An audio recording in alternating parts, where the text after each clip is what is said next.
Sapiens അക്കാദമിയുടെ പുതിയൊരു ക്ലാസ്സിലേക്ക് എല്ലാവർക്കും സ്വാഗതം. നമ്മൾ കഴിഞ്ഞ ക്ലാസ്സുകളിലായിട്ട് RRB LP ആൻഡ് ടെക്നീഷ്യൻസ് എന്ന് പറയുന്ന 2018 എക്സാമിൻ്റെ ആൻസർ കീ ആയിരുന്നു നമ്മൾ ഡിസ്കസ് ചെയ്തുകൊണ്ടിരുന്നത്. ഓക്കെ, അപ്പോൾ നമ്മളതിൽ ഏകദേശം ഒരു 10ഓളം ക്വസ്റ്റ്യൻസ് നമ്മൾ കഴിഞ്ഞ ക്ലാസ്സിലായിട്ട് ഡിസ്കസ് ചെയ്തു. അപ്പോൾ നമ്മളതിൻ്റെ കണ്ടിന്യൂഷനായിട്ട് വരുന്ന ബാക്കി ആ സെയിം ക്വസ്റ്റ്യൻ പേപ്പറുള്ള ബാക്കി ക്വസ്റ്റ്യൻസാണ് നമ്മൾ ഡിസ്കസ് ചെയ്യാൻ പോകുന്നത്. ഓക്കെ, ഇതെല്ലാം നമ്മൾ കഴിഞ്ഞ ക്ലാസ്സിൽ ഓൾറെഡി ഡിസ്കസ് ചെയ്ത ക്വസ്റ്റ്യൻസ് തന്നെയാണ്. നമ്മളിനി അടുത്ത ക്വസ്റ്റ്യനിലേക്ക് പോവുകയാണ്. ഓക്കെ, അപ്പോൾ നമുക്കിനി അടുത്തതായിട്ട് നോക്കാനുള്ള ക്വസ്റ്റ്യൻ ഇതാണ്. അപ്പോൾ നമുക്കിവിടെ നിങ്ങൾക്കറിയുന്ന പോലെ നമ്മുടെ റെയിൽവേയുടെ എക്സാമിന് നമുക്ക് ഇംഗ്ലീഷ് ക്വസ്റ്റ്യൻ്റെ കൂടെ നമുക്ക് മലയാളം കൂടി കാണാനുള്ള അവസരമുണ്ട്. നമുക്ക് നമ്മുടെ എക്സാം സ്റ്റാർട്ട് ചെയ്യുന്ന സമയത്ത് എന്ത് ചെയ്യാൻ പറ്റും, നമുക്ക് ലാംഗ്വേജ് സെക്കൻഡറി അല്ലെങ്കിൽ രണ്ടാമത്തെ ലാംഗ്വേജിൽ നമുക്ക് മലയാളം സെലക്ട് ചെയ്യാവുന്നതാണ്. അപ്പം ശ്രദ്ധിക്കേണ്ട കാര്യം എപ്പോഴും ഇംഗ്ലീഷിന് മുൻതൂക്കം കൊടുക്കുക. കാരണം മലയാളത്തിലേക്കുള്ള തർജ്ജമയിൽ എന്തെങ്കിലും ചെറിയ തെറ്റുകളൊക്കെ ഉണ്ടെങ്കിൽ എന്തായാലും ആൻസർ കീ അല്ലെങ്കിൽ ക്വസ്റ്റ്യനിൽ എന്തെങ്കിലും പ്രശ്നങ്ങൾ വരികയാണെങ്കിൽ ഒരിക്കലും മലയാളത്തിലുള്ള എറർ അവർ കാര്യമാക്കില്ല. അവർ ഇംഗ്ലീഷിനാണ് പ്രയോറിറ്റി കൊടുക്കുന്നുണ്ടായിരിക്കും. അത് നമ്മൾ എക്സാം സ്റ്റാർട്ട് ചെയ്യുമ്പോൾ അല്ലെങ്കിൽ നമ്മുടെ ഹോൾ ടിക്കറ്റിലൊക്കെ കൊടുത്തിട്ടുണ്ടായിരിക്കും. എപ്പോഴും ഇംഗ്ലീഷിൽ പറഞ്ഞിരിക്കുന്ന ആ ടേംസിനൊക്കെ ആയിരിക്കും, ആ ഒരു മീനിങ്ങിനായിരിക്കും എപ്പോഴും മുൻതൂക്കം ഉണ്ടായിരിക്കുക. സോ മലയാളം ജസ്റ്റ് എന്ത് ചെയ്യാം, ഒരു രക്ഷയില്ലെങ്കിൽ മാത്രം നമ്മൾ വായിച്ച് നോക്കിയാൽ മതി. ഓക്കെ, അപ്പോൾ നമുക്കൊരു ശരിക്കും പറഞ്ഞാൽ ഒരു ക്വസ്റ്റ്യൻ രണ്ട് തവണ വായിക്കാനുള്ള സമയമൊന്നും ഉണ്ടായിരിക്കില്ല. നമുക്ക് മൊത്തം ക്വസ്റ്റ്യൻ അറ്റൻഡ് ചെയ്യുന്ന സമയത്ത് ഒരു ക്വസ്റ്റ്യനൊക്കെ മാക്സിമം നമുക്ക് ഒരു 1-2 മാക്സിമം 2 തവണയൊക്കെ വായിക്കാനൊക്കെ കഴിയുള്ളൂ, അതിനുള്ള സമയം ഉണ്ടാവുള്ളൂ. ഓക്കെ, അപ്പോൾ നമ്മുടെ ക്വസ്റ്റ്യൻ ഞാൻ ജസ്റ്റ് ഒന്ന് സൂം ചെയ്യാം. അതായത് ഇതാണ് നമ്മുടെ ക്വസ്റ്റ്യൻ. ഓക്കെ, താഴെ നോക്കാം. Consider the question given and decide which of the following statements is sufficient to give the questions answer. Okay, അതായത് താഴെ ഇപ്പോൾ ഒരു 2 സ്റ്റേറ്റ്മെൻറ്റ് കൊടുത്തിട്ടുണ്ട്. ഓക്കെ, താഴെ 2 സ്റ്റേറ്റ്മെൻറ്റ് കൊടുത്തിട്ടുണ്ട്. അപ്പോൾ അതുപോലെ ഒരു ക്വസ്റ്റ്യനും പറഞ്ഞിട്ടുണ്ട്. അതായത് ആ ഒരു സ്റ്റേറ്റ്മെൻറ്റ് വായിച്ച് നോക്കിയിട്ട് ഈ ക്വസ്റ്റ്യൻ്റെ ആൻസർ ചെയ്യാനായിട്ട് നമുക്ക് ഏത് സ്റ്റേറ്റ്മെൻറ്റിൻ്റെ അല്ലെങ്കിൽ ഏതൊക്കെ സ്റ്റേറ്റ്മെൻറ്റിൻ്റെ ആവശ്യമായിരിക്കും ഉണ്ടായിരിക്കുകയെന്നാണ് നമ്മൾ കണ്ടെത്തേണ്ടത്. ഓക്കെ, അതായത് how many sisters do A have. അപ്പോൾ എക്ക് എത്ര സിസ്റ്റേഴ്സ് ഉണ്ടെന്നാണ് നമ്മൾ കണ്ടെത്തേണ്ടത്. ഇനി നമുക്ക് നമ്മുടെ ക്വസ്റ്റ്യനിൽ താഴെ 2 സ്റ്റേറ്റ്മെൻറ്റ് കൊടുത്തിട്ടുണ്ട്. ഓക്കെ, ആ 2 സ്റ്റേറ്റ്മെൻറ്റ് ഇതാണ്, നിങ്ങൾക്കിവിടെ കാണുന്നുണ്ടായിരിക്കും. ഓക്കെ, ഇതാണ് 2 സ്റ്റേറ്റ്മെൻറ്റ് കേട്ടോ. മേലെ കാണുന്ന 1ഉം 2 ആണ് നമ്മുടെ 2 സ്റ്റേറ്റ്മെൻറ്റ്. ഇതാണ് നമ്മുടെ 2 സ്റ്റേറ്റ്മെൻറ്റ് കൊടുത്തുള്ളത്. അതായത് B and C are sisters of D. Okay, അതുപോലെ E is husband of F, who is the mother of D and A. അപ്പോൾ ഈ 2 സ്റ്റേറ്റ്മെൻറ്റിൽ നേരത്തെ ചോദിച്ച പോലെ ക്വസ്റ്റ്യനിൽ പറഞ്ഞിരിക്കുന്നത് എന്താണ്? ക്വസ്റ്റ്യൻ എന്താണ്? How many sisters do A have. അപ്പോൾ എക്ക് എത്ര സിസ്റ്റർ ഉണ്ടെന്ന് കണ്ടെത്താനായിട്ട് നമുക്ക് താഴെ പറഞ്ഞിരിക്കുന്ന സ്റ്റേറ്റ്മെൻറ്റിൽ ഏതൊക്കെ സ്റ്റേറ്റ്മെൻറ്റാണ് നമുക്ക് അനിവാര്യമായിട്ടുള്ളതാണ് നമ്മൾ കണ്ടെത്തേണ്ടത്. ചിലപ്പോൾ 2 സ്റ്റേറ്റ്മെൻറ്റും വേണ്ടി വരും, ചിലപ്പോൾ ഒരു സ്റ്റേറ്റ്മെൻറ്റ് മാത്രം മതിയായിരിക്കും, ചിലപ്പോൾ 2 സ്റ്റേറ്റ്മെൻറ്റ് ഉണ്ടായാലും നമുക്ക് കണ്ടെത്താൻ പറ്റിയെന്ന് വരില്ല. അപ്പോൾ നമ്മൾ അതിന് കറക്റ്റായിട്ടുള്ളൊരു ആൻസർ കൊടുക്കണം. ഓക്കെ, അപ്പോൾ ഫസ്റ്റ് സ്റ്റേറ്റ്മെൻറ്റ് വായിച്ച് നോക്കാം. നമുക്ക് എന്ത് ചെയ്യാം, അത് വെച്ച് നമുക്ക് റിലേഷൻ ഒന്ന് മാർക്ക് ചെയ്ത് നോക്കാം. ഓക്കെ,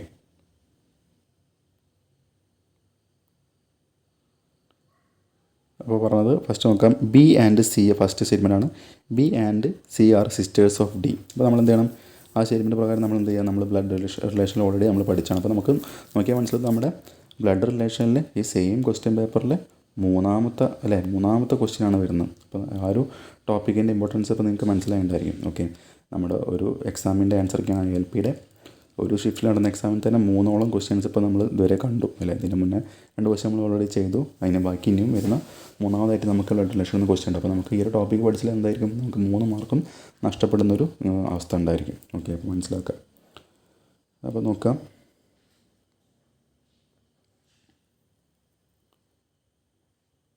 ഫസ്റ്റ് സ്റ്റേറ്റ്മെൻറ്റ് പ്രകാരം നമ്മൾ അതിനെ ഗ്രാഫിക്കലി റെപ്രസെൻറ്റ് ചെയ്യാൻ പോകുന്നത് B and C are sisters of D. അപ്പോൾ ബിയും സിയും ഡീൻ്റെ സിസ്റ്റേഴ്സാണ്. അപ്പോൾ ഡി ഇവിടെ ഉണ്ടെങ്കിൽ ഡീൻ്റെ സിസ്റ്റേഴ്സ് എന്ന് പറയുന്നത് നമുക്കറിയാം, സിബ്ലിങ്സിനെ നമ്മൾ ജസ്റ്റ് ഇങ്ങനെ കണക്ട് ചെയ്ത് വരയ്ക്കാറുണ്ടല്ലോ, ജസ്റ്റ് ഒരു ഐഫോൺ വെച്ച് വരയ്ക്കും. അപ്പോൾ ബിയും സിയും ഡീൻ്റെ സിസ്റ്റേഴ്സാണ്. അപ്പോൾ ബിയും സിയും ഫീമെയിലാണ് മനസ്സിലായി. ഫീമെയിൽ നമ്മൾ മനസ്സിലാക്കാൻ ഇതിൻ്റെ മേലെ ജസ്റ്റ് ഒരു ഐഫോൺ സൈൻ കൊടുക്കുക. ഇപ്പോൾ ബിയും സിയും എന്താണ്, ഡീൻ്റെ സിസ്റ്റേഴ്സ് എന്ന് പറഞ്ഞിട്ടുണ്ട്. അതിൻ്റെ അർത്ഥം ബിയും സിയും ഡി എന്താണ്, സിബ്ലിങ്സ് ആണ്, മനസ്സിലായി അല്ലേ. ഇപ്പോൾ ഡി നമുക്ക് മെയിലാണോ ഫീമെയിലാണെന്ന് മനസ്സിലായിട്ടില്ല. ഓക്കെ, ഇപ്പോൾ B and C are sisters of D ആണ്. പിന്നെ പറഞ്ഞു രണ്ടാമത്തത് E is husband of F, who is the mother of D and A. അതായത് ഇ ആരാണ്? Is husband of F. എഫിൻ്റെ ഹസ്ബൻഡാണ് ഇ. പിന്നെ പറഞ്ഞു E is husband of F. Who is the mother of D and A എന്ന് പറഞ്ഞാൽ F ആരാണ്? Who is the mother of D and A. ഡിൻ്റെയും എൻ്റെയൊക്കെ അമ്മയാണ് എഫ്. ഓക്കെ, അപ്പോൾ ഡീൻ്റെയും എൻ്റെ അമ്മ എന്ന് പറയുമ്പോൾ എന്താണ്? ഡീൻ്റെയും എൻ്റെ അമ്മ എന്ന് പറഞ്ഞാൽ നമുക്ക് ഇവിടെ ഓൾറെഡി ഡി ഉണ്ട്, ബി ഉണ്ട്, സി ഉണ്ട്. ഇവർ ഒരേ എന്താ പറയുക ജനറേഷനിലെ ആൾക്കാരാണെങ്കിൽ ഒരു സിബ്ലിങ്സ് ആണ്, മനസ്സിലായി. അപ്പോൾ ഡീൻ്റെയും എൻ്റെയും അമ്മയാണ് എഫ് എന്ന് പറയുന്ന അർത്ഥം എന്താണ്? ഇവരെ കൂട്ടത്തിൽ എ എന്ന് പറഞ്ഞ ഒരു സിബ്ലിങ് കൂടി ഉണ്ട്, അല്ലേ? എ എന്ന് പറയുന്ന ഒരാളും കൂടി ഉണ്ട്. അതും നമുക്ക് മെയിലാണോ ഫീമെയിലാണോ നമുക്കറിയില്ല, അല്ലേ? ഇപ്പോൾ ഡീൻ്റെയും എൻ്റെയും അമ്മയാണ് എഫ് എന്ന് മനസ്സിലായി. അപ്പോൾ നമുക്ക് മേലേക്ക് എഫിനെ നമ്മൾ മേലേക്ക് കാണിക്കണം, കാരണം നമ്മൾ മുകളിലത്തെ ജനറേഷൻ നമ്മൾ മേലേക്കാണ് കാണിക്കാറുള്ളത്. അപ്പോൾ എഫ് മദറാണ്, നമ്മൾ എന്ത് ചെയ്യാം? മദർ നമുക്ക് ഈ ഐഫൺ സൈന് കാണിക്കാം.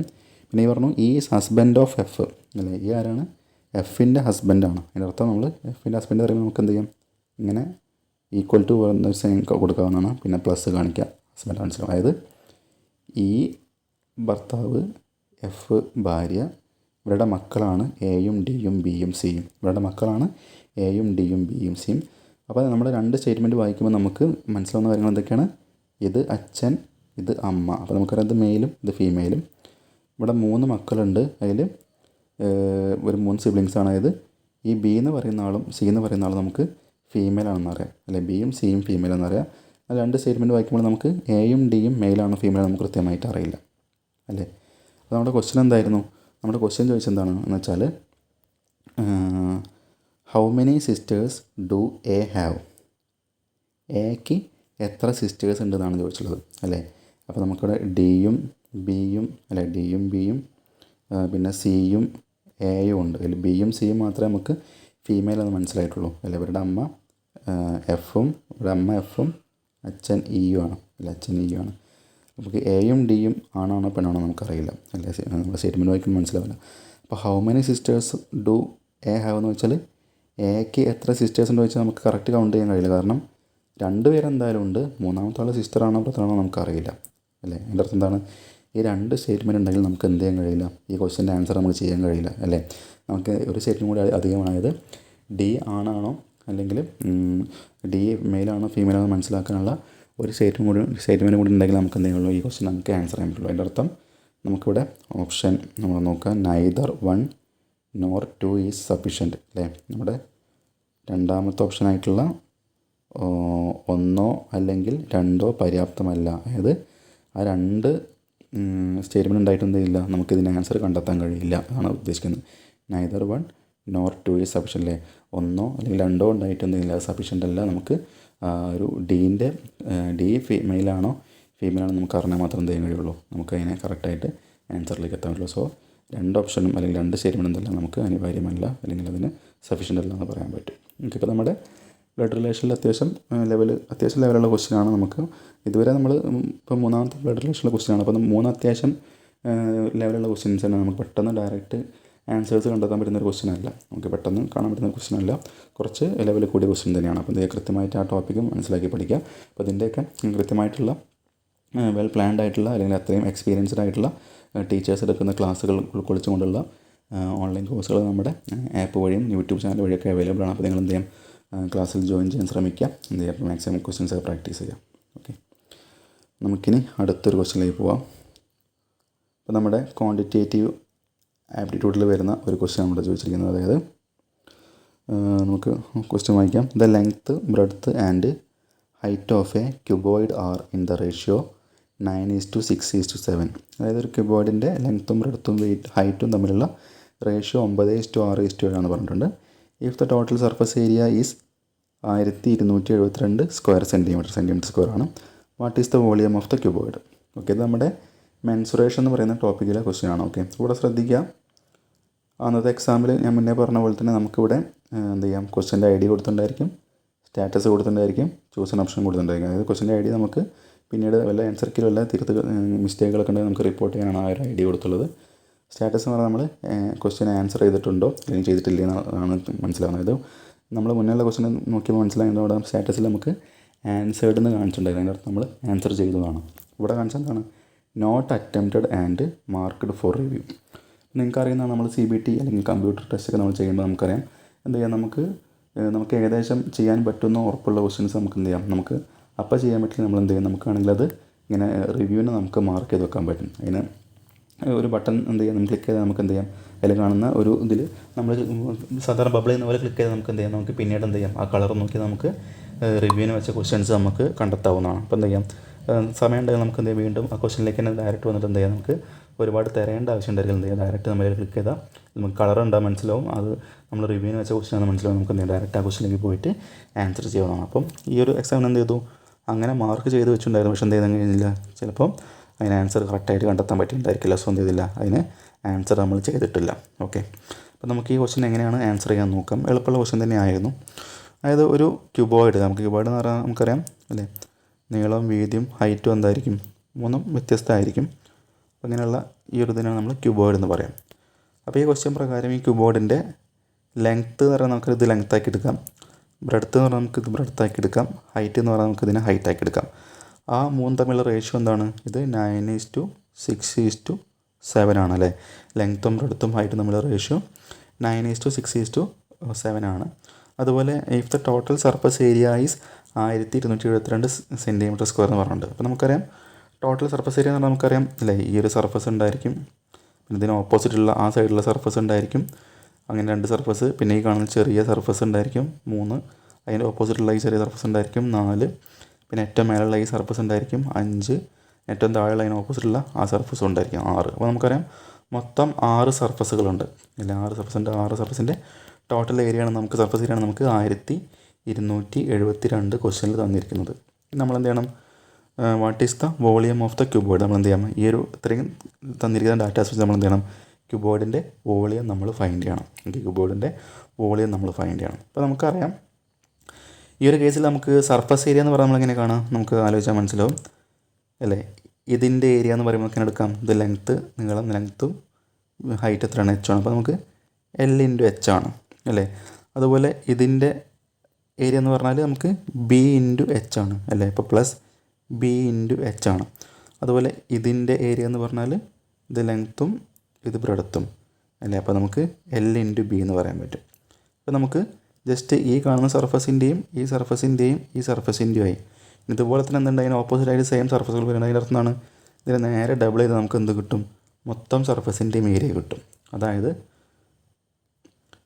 ചുരുക്കി പറഞ്ഞാൽ നമുക്ക് ഇക്വേഷൻ ഇങ്ങനെ എഴുതാം, അതായത് 2 ഇൻറ്റു എന്ത് ചെയ്യുക, length into breadth plus breadth into height plus length into height ചെയ്ത് നമുക്ക് എന്ത് കിട്ടും, ടോട്ടൽ സർഫസ് ഏരിയ നമുക്ക് കിട്ടുന്നതാണ്. ടോട്ടൽ സർഫസ് ഏരിയ കിട്ടുന്നതാണ്. അപ്പോൾ ഇവിടെ ക്വസ്റ്റ്യനിൽ പറഞ്ഞിരിക്കുന്ന പ്രകാരം നമുക്കിവിടെ റേഷ്യോ ആണ് തന്നുള്ളത് അല്ലേ. ക്യൂബോയിഡിൻ്റെ ലെങ്ത്തും ബ്രെഡ്ത്തും ഹൈറ്റും തമ്മിലുള്ള റേഷ്യോ നമുക്ക് 9:6:7 എന്ന് പറഞ്ഞിട്ടുണ്ട്. അതിൻ്റെ അർത്ഥം നമുക്ക് എന്ത് ചെയ്യാം, അതിൻ്റെ അളവ് 9ഉം 6ഉം 7ഉം എന്നല്ല, അതിൻ്റെ റേഷ്യോ ആണ്. അപ്പോൾ നമുക്ക് എന്ത് ചെയ്യുകയാണെങ്കിൽ ആ റേഷ്യോ നമുക്ക് ഇങ്ങനെ എഴുതാം, 9x എന്ന് പറയാം അല്ലെ. ലെങ്ത്തിന് 9x എന്നും ബ്രെഡ്ത്തിന് 6x എന്നും ഹൈറ്റിന് നമുക്ക് 7x എന്നും വിളിക്കാം, കാരണം അത് റേഷ്യോ ആയത് കാരണം. ഇനി എന്ത് ചെയ്യാം, നമുക്ക് ഈ പറഞ്ഞ പോലെ സർഫസ് ഏരിയൻ്റെ ഇക്വേഷനിലേക്ക് എന്ത് ചെയ്യാം, നമുക്ക് ഈ വാല്യൂസ് ഒന്ന് സബ്സ്റ്റിറ്റ്യൂട്ട് ചെയ്ത് വെക്കാം. അതായത് 2 ഇൻറ്റു എന്ത് ചെയ്യുക, ഇത് ലെങ്ത്ത്, ഇത് ബ്രെഡ്ത്ത് അല്ലേ, ഇവിടെ നോട്ട് ചെയ്യാൻ, ലെങ്ത്ത് ബ്രെഡ്ത്ത്, ഇത് ഹൈറ്റാണ്. അപ്പോൾ 2 ഇൻറ്റു എന്ത് ചെയ്യാം, L/B എന്ന് പറയുമ്പോൾ 9x ഇൻറ്റു 6x ചെയ്യുമ്പോൾ നമുക്ക് 9x6 54x² കിട്ടും. പ്ലസ് ബ്രെഡ്ത്ത് ഇൻറ്റു ഹൈറ്റ് എന്ന് പറയുമ്പോൾ 6x ഇൻറ്റു 7x ചെയ്യുമ്പോൾ നമുക്ക് 7×6 42x² കിട്ടും.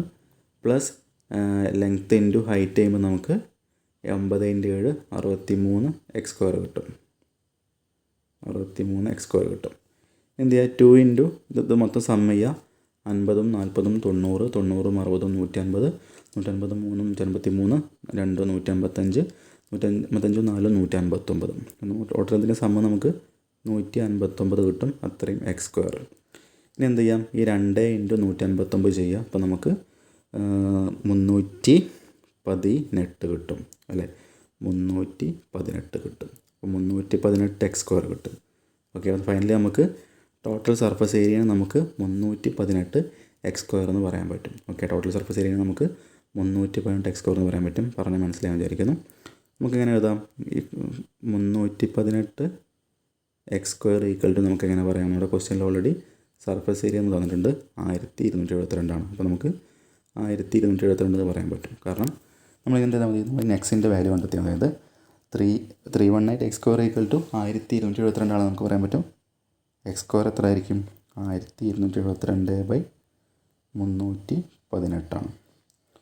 ഓക്കെ, 318. അപ്പോൾ നമുക്ക് ജസ്റ്റ് വാല്യൂസ് കാണുമ്പോൾ മനസ്സിലാവും. 300 × 4 ചെയ്താൽ നമുക്ക് 1200 കിട്ടും അല്ലേ? 300 × 4 ചെയ്താൽ 1200 കിട്ടും. അതുപോലെ 18 × 4 ചെയ്താൽ നമുക്ക് എന്ത് കിട്ടും? 72 കിട്ടും. അതിൻ്റെ അർത്ഥം 318 × 4 ചെയ്താൽ നമുക്ക് 1272 കിട്ടും. അതിൻ്റെ അർത്ഥം 1272/318 എത്ര കിട്ടുക? 4 കിട്ടുക. നമുക്ക് എക്സ് സ്ക്വയർ ഈക്വൽ ടു 4 കിട്ടും. എക്സ് സ്ക്വയർ ഈക്വൽ ടു നമുക്ക് 4 കിട്ടും. എക്സ് സ്ക്വയർ 4 ആണെങ്കിൽ നമുക്ക് എന്ത് കിട്ടും? എക്സ് എന്ന് പറയുന്നത് എന്തായിരിക്കും? √4 ആയിരിക്കും, അതായത് 2 ആയിരിക്കും കിട്ടുക. ഓക്കെ, എക്സ് ഈക്വൽ ടു നമുക്ക് 2 കിട്ടും. അപ്പോൾ നമുക്ക് എക്സിൻ്റെ വാല്യൂ 2 കിട്ടിയിട്ടുണ്ട്. നമ്മൾ നേരത്തെ പറഞ്ഞ പോലെ നമുക്ക് ലെങ്ത്ത് 9x ആണ്, ബ്രെഡ്ത്ത് 6x ആണ്, ഹൈറ്റ് 7x ആണ്. അപ്പോൾ നമുക്ക് എക്സിൻ്റെ വാല്യൂ 2 കിട്ടിയാൽ എന്താണ് അർത്ഥം? 9x എന്ന് പറയുമ്പോൾ 9 × 2 18 ലെങ്ത്ത്, ബ്രെഡ്ത്ത് 6 × 2 12 ഹൈറ്റ് 7 × 2 14 കിട്ടി. ഇനി എന്ത് ചെയ്യുക?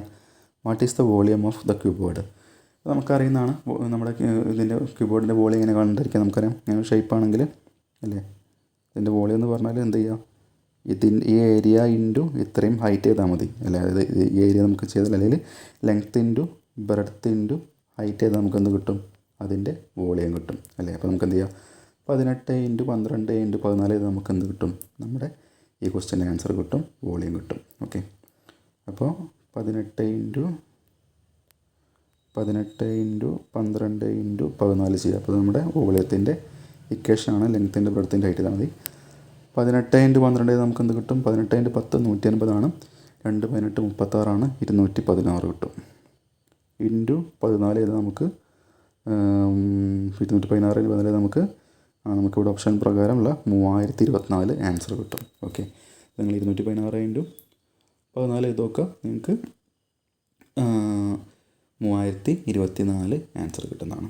ഓക്കെ, അപ്പോൾ നമ്മൾ എളുപ്പമുള്ള പ്രോബ്ലമാണ്. നമുക്ക് നമ്മുടെ ക്വാണ്ടിറ്റേറ്റീവ് ആപ്റ്റിറ്റ്യൂഡിലെ മെൻസുറേഷൻ എന്ന് പറയുന്ന ടോപ്പിക്കിലെ ക്വസ്റ്റ്യനാണ് ചോദിച്ചിട്ടുള്ളത്. ഓക്കെ, മെൻസുറേഷൻ എന്ന ടോപ്പിക്കിലെ ക്വസ്റ്റ്യനാണ് ചോദിച്ചിട്ടുള്ളത്. ഓക്കെ, അപ്പോൾ ഇതുപോലത്തെ ക്വസ്റ്റ്യൻസ് വന്നു കഴിഞ്ഞാൽ നിങ്ങൾ ഒരിക്കലും സ്കിപ്പാക്കാൻ പാടില്ല. അത്രയും എളുപ്പമുള്ള ക്വസ്റ്റ്യനാണ്. നമുക്ക് ജസ്റ്റ് ഒരു മിനിറ്റ് കൊണ്ട് നമുക്ക് ആൻസർ എത്താൻ പറ്റുന്ന അത്രയും നിങ്ങൾ ഫാസ്റ്റായിട്ട് നിങ്ങൾ ചെയ്യാൻ പറ്റുന്ന ഒരു എബിലിറ്റി നിങ്ങൾ ഉണ്ടാക്കിയെടുക്കണം. സോ മാക്സിമം ക്വസ്റ്റ്യൻസ് നിങ്ങൾ പ്രാക്ടീസ് ചെയ്യണം. ഓക്കെ, നമുക്കിനി അടുത്തൊരു ക്വസ്റ്റ്യനിലേക്ക് പോകാം.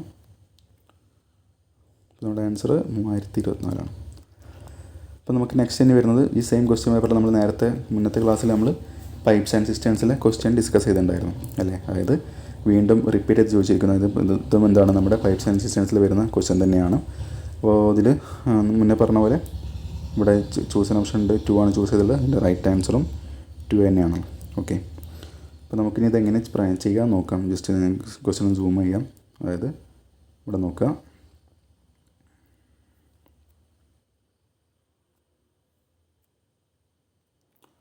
A tank can be filled by tap A in 15 minutes. അപ്പോൾ നേരത്തെ പോലെ ടാപ്പ് എ എന്ന് പറയുമ്പോൾ അതിന് 15 മിനിറ്റ് വേണം ഫില്ല് ചെയ്യാനായിട്ട്. And by tap B in 25 minute. നമ്മളിങ്ങനെ എഴുതാൻ വേണ്ടി പഠിച്ച നമ്മുടെ ഒരു ടോപ്പിക് പഠിക്കുമ്പോൾ നിങ്ങൾ കൃത്യമായി പഠിച്ചിട്ടുണ്ടെങ്കിൽ ഇങ്ങനെയാണ് നമ്മൾ എഴുതാറുള്ളത്. അപ്പോൾ ടാപ്പ് ബിക്ക് 25 മിനിറ്റ് വേണം. Both taps are open at the same time and after 8 minutes tap A is closed. എന്ത് ചെയ്തു? 2 ടാപ്പും ഒരേ സമയം ഓപ്പൺ ആക്കി വെച്ചു. എന്ത് ചെയ്തു? 8 മിനിറ്റ് കഴിഞ്ഞപ്പോൾ ടാപ്പ് എ ക്ലോസ് ചെയ്തു. അപ്പോൾ ആദ്യം എയും ബിയും ഓപ്പൺ ആക്കി വെച്ചു. എന്നിട്ട് എന്ത് ചെയ്തു? പിന്നെ 8 മിനിറ്റ് കഴിഞ്ഞപ്പോൾ ടാപ്പ് എ ക്ലോസ് ചെയ്തു. The tank will be full after. Okay, അങ്ങനെയാണെങ്കിൽ ടാങ്ക് എപ്പോഴായിരിക്കും പിന്നെ ഫുള്ളായി ഉണ്ടാവുന്നതാണ്? എത്ര സമയം കഴിഞ്ഞിട്ടായിരിക്കും? അപ്പോൾ നമുക്കിങ്ങനെ ടാപ്പ് എൻ്റെയും ടാപ്പ് ബീൻ്റെയും ഫില്ല് ചെയ്യാനുള്ള ടൈം നമുക്ക് കിട്ടിയ 15 മിനിറ്റും 25 മിനിറ്റാണ്. നമുക്ക് എന്ത് ചെയ്യാം? അതിനെ ടോട്ടൽ ഫില്ല് ചെയ്യാനുള്ള ക്വാണ്ടിറ്റി നമുക്ക് എങ്ങനെ കാണാം? 15ൻ്റെയും 25ൻ്റെയും LCM എടുക്കുക. അപ്പോൾ നമുക്ക് 75 കിട്ടും. അപ്പോൾ നമ്മൾ സ്പീഡിൽ ചെയ്ത് നമുക്ക് പ്രാക്ടീസ് ചെയ്യുമ്പോൾ പെട്ടെന്ന് നമുക്ക് 75ലേക്ക് എത്താൻ പറ്റും. ഇനി എന്ത് ചെയ്യുക? പൈപ്പ് എൻ്റെയും പൈപ്പ് ബീൻ്റെയും എഫിഷ്യൻസി കാണണം. അപ്പോൾ നമുക്ക് 75/15ഉം 75/25 ചെയ്യുമ്പോൾ നമുക്ക് 75/15 നമുക്ക് 5ഉം കിട്ടും. 75/25 നമുക്ക് 3ഉം കിട്ടും. അതിൻ്റെ അർത്ഥം പൈപ്പ് എൻ്റെ എഫിഷ്യൻസി 5 ആണ്, പൈപ്പ് ബീൻ്റെ എഫിഷ്യൻസി 3 ആണ്. അതിൻ്റെ അർത്ഥം ആണ് 1 മിനിറ്റിനെ കൊണ്ട് പൈപ്പ് എന്ത് ചെയ്യും? പൈപ്പ് എ എന്ത് ചെയ്യും? 5 ക്വാണ്ടിറ്റി ഫില്ല് ചെയ്യും. എന്നാൽ പൈപ്പ് ബി 3 ക്വാണ്ടിറ്റി ഫില്ല് ചെയ്യുള്ളൂ. ഓക്കെ, ക്വസ്റ്റ്യനിൽ പറഞ്ഞ എന്താണ്? Both the taps open at the same time and after 8 minutes tap A is closed. അതായത് ഈ 2 ടാപ്പും ഒരേ സമയം ഓപ്പൺ ആക്കി, പക്ഷേ 8 മിനിറ്റ് കഴിഞ്ഞപ്പോൾ എന്ത് ചെയ്തു? ടാപ്പ് എ ക്ലോസ് ചെയ്തു. The tank will be full after. അങ്ങനെയാണെങ്കിൽ ടാങ്ക് എപ്പോഴായിരിക്കും പിന്നെ ഫുള്ളായി ഉണ്ടാവുന്നതാണ്. ഇതിൻ്റെ അർത്ഥം 8 മിനിറ്റ് വരെ രണ്ട് പൈപ്പും ഓപ്പൺ ആക്കി വെച്ചിരുന്ന 8 മിനിറ്റിന് ശേഷം എന്ത് ചെയ്തു, ടാപ്പ് എ ക്ലോസ് ചെയ്തു. അതിൻ്റെ അർത്ഥം 8 മിനിറ്റ് എന്ത് ചെയ്തു, ഈ രണ്ട് പൈപ്പും ഓപ്പൺ ആക്കുമ്പോൾ എന്ത് സംഭവിക്കുക, 1 മിനിറ്റിൽ പൈപ്പ് എ 5 ക്വാണ്ടിറ്റി ഫില്ല് ചെയ്യും, അതേ സമയം കൊണ്ട് പൈപ്പ് ബി 3 ക്വാണ്ടിറ്റി ഫില്ല് ചെയ്യും. അതിൻ്റെ അർത്ഥം രണ്ടും ഒരുമിച്ച് ഓൺ ആക്കി കഴിഞ്ഞാൽ എന്തായി സംഭവിക്കുക, 5ഉം 3ഉം 8 ക്വാണ്ടിറ്റി 1 മിനിറ്റിനെ കൊണ്ട് ഫില്ല് ചെയ്യും അല്ലേ. 8 മിനിറ്റിനെ കൊണ്ട് 8 ക്വാണ്ടിറ്റി 1 മിനിറ്റിനെ കൊണ്ട് ഫില്ല് ചെയ്യും. അപ്പോൾ നമുക്ക് ആലോചിച്ചാൽ മനസ്സിലാവും, 1 മിനിറ്റിനെ കൊണ്ട് 8 ക്വാണ്ടിറ്റി ആണെങ്കിൽ നേരത്തെ പറഞ്ഞ പോലെ 8 മിനിറ്റാണ് രണ്ട് പൈപ്പും ഒരേ സമയം വർക്ക് ചെയ്തുള്ളത്. സോ 8 × 8 നമുക്ക് എന്ത് കിട്ടും, രണ്ട് പൈപ്പും ഒരുമിച്ച് വർക്ക് ചെയ്തപ്പോൾ ഫില്ല് ചെയ്ത ക്വാണ്ടിറ്റി നമുക്ക് 64 കിട്ടും അല്ലേ. ഒരേ സമയം രണ്ട് പൈപ്പ് ഓപ്പൺ ആക്കി വെച്ചാൽ 5 + 3 നമുക്ക് 8 ക്വാണ്ടിറ്റി ഫില്ല് ചെയ്യാൻ പറ്റും.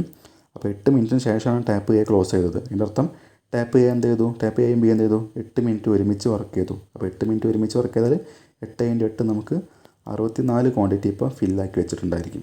ഓക്കെ, ഇനി എത്രയാണ് അപ്പോൾ നമുക്കറിയാം ടോട്ടൽ ക്വാണ്ടിറ്റി ഫില്ലാക്കേണ്ടത് 75 ആണ്. അതിലിപ്പോൾ 64 ഫില്ല് ചെയ്തു അല്ലേ. അപ്പോൾ നമുക്ക് എത്രയാണ് ബാക്കിയുള്ളത്, ഇനി 11 ക്വാണ്ടിറ്റിയാണ് ഫില്ല് ചെയ്യാൻ ബാക്കിയുള്ളത്. അത് ആര് ഫില്ല് ചെയ്യണം, ഒറ്റയ്ക്ക് നമ്മുടെ പൈപ്പ് ബി ആണ് ഫില്ല് ചെയ്യേണ്ടത്. കാരണം പൈപ്പ് എ ക്ലോസ് ചെയ്തു അല്ലേ, പൈപ്പ് എ നമ്മൾ ക്ലോസ് ചെയ്തു, ഇനി പൈപ്പ് ബി ആണ് ഫില്ല് ചെയ്യേണ്ടത്. സോ 11 ക്വാണ്ടിറ്റി ഫില്ല് ചെയ്യാനായിട്ട് പൈപ്പ് ബിക്ക് എത്ര സമയം വേണ്ടി വരും, ആലോചിച്ചാൽ മതി. 11/3 ചെയ്താൽ മതി അല്ലേ. 11/3 മിനിറ്റ് ആയിരിക്കും നമ്മുടെ ആൻസർ വരിക. ഓക്കെ, 11/3 11 ക്വാണ്ടിറ്റി ഫില്ല് ചെയ്യാനായിട്ട് പൈപ്പ് ബിക്ക് 11 ക്വാണ്ടിറ്റി ഫില്ല് ചെയ്യാനായിട്ട് പൈപ്പ് ബിക്ക് എത്ര സമയം വേണ്ടി വരും ചോദിച്ചാൽ 11 ക്വാണ്ടിറ്റിയാണ് ഫില്ല് ചെയ്യാനുള്ളത്. പൈപ്പ് ബീൻ്റെ എഫിഷ്യൻസി 3 ആണെങ്കിൽ 11/3 ചെയ്യാം. അപ്പോൾ നമുക്ക് 11/3 പറഞ്ഞാൽ എത്രയാണ്, 11/3 പറഞ്ഞാൽ 4 3 12 പ്ലസ് 3 9 9 9 2 11, അതായത് 3/2/3 മിനിറ്റ് ആയിരിക്കും നമുക്ക് വേണ്ടി വരാം അല്ലേ. 11/3 അത് നമ്മൾ മിക്സ് ഫ്രാക്ഷനിലേക്ക് എങ്ങനെ കൺവേർട്ട് ചെയ്യാം, നമ്മൾ ഡെസിമൽ ഫ്രാക്ഷനിൽ തന്നെ മിക്സ് ഫ്രാക്ഷനെ കുറിച്ച് പഠിക്കുന്നുണ്ട് അല്ലേ. 11/3 പറഞ്ഞാൽ നമുക്കറിയാം പൂർണ്ണമായിട്ടും ക്യാൻസൽ ചെയ്യാൻ കഴിയില്ല. 3 3 9 ആണ് അല്ലേ. 3 × 3 9 ആണ്. അവിടെ റിമൈൻഡർ 2 ഉണ്ടായിരിക്കും. അപ്പോൾ എന്ത് ചെയ്യും, +2 ചെയ്താൽ 11 ആയി. 11/3 ആണ് നമ്മുടെ ആൻസർ വരിക. അതായത് 3 2/3 ഓപ്ഷൻ 2 ആണ് നമ്മുടെ ആൻസർ വരിക. ഓക്കെ, അപ്പോൾ ഇത് നമ്മുടെ ടൈപ്സ് ആൻഡ് സീസൺസിലെ ക്വസ്റ്റ്യൻ. അപ്പോൾ നമുക്ക് മനസ്സിലായി നമ്മുടെ ഈ ഒരു സെയിം എക്സാമിൽ തന്നെ സെയിം ആൻസർ കീയിൽ അല്ലെങ്കിൽ സെയിം ക്വസ്റ്റ്യൻ തന്നെ 2 ക്വസ്റ്റ്യൻ നമുക്ക് പൈപ്സ് ആൻഡ് സിസ്റ്റങ്ങളിൽ നിന്ന് വന്നു അല്ലേ. മുന്നേ നമ്മൾ പറഞ്ഞു ബ്ലഡ് റിലേഷനിൽ 3 ക്വസ്റ്റ്യൻ വന്നിട്ടുണ്ട്. പൈപ്സ് ആൻഡ് സിസ്റ്റങ്ങളിൽ ഓൾറെഡി ഇപ്പോൾ 2 ക്വസ്റ്റ്യൻ ആയി. ഓക്കെ, ഇപ്പോൾ എളുപ്പമുള്ള ക്വസ്റ്റ്യൻ ആയിരുന്നു നമ്മുടെ പൈപ്സ് ആൻഡ് സിസ്റ്റങ്ങളിൽ. താരതമ്യം നോക്കുമ്പോൾ കുറച്ച് ഈസി ആയിട്ടുള്ള ക്വസ്റ്റ്യൻ തന്നെയാണ്.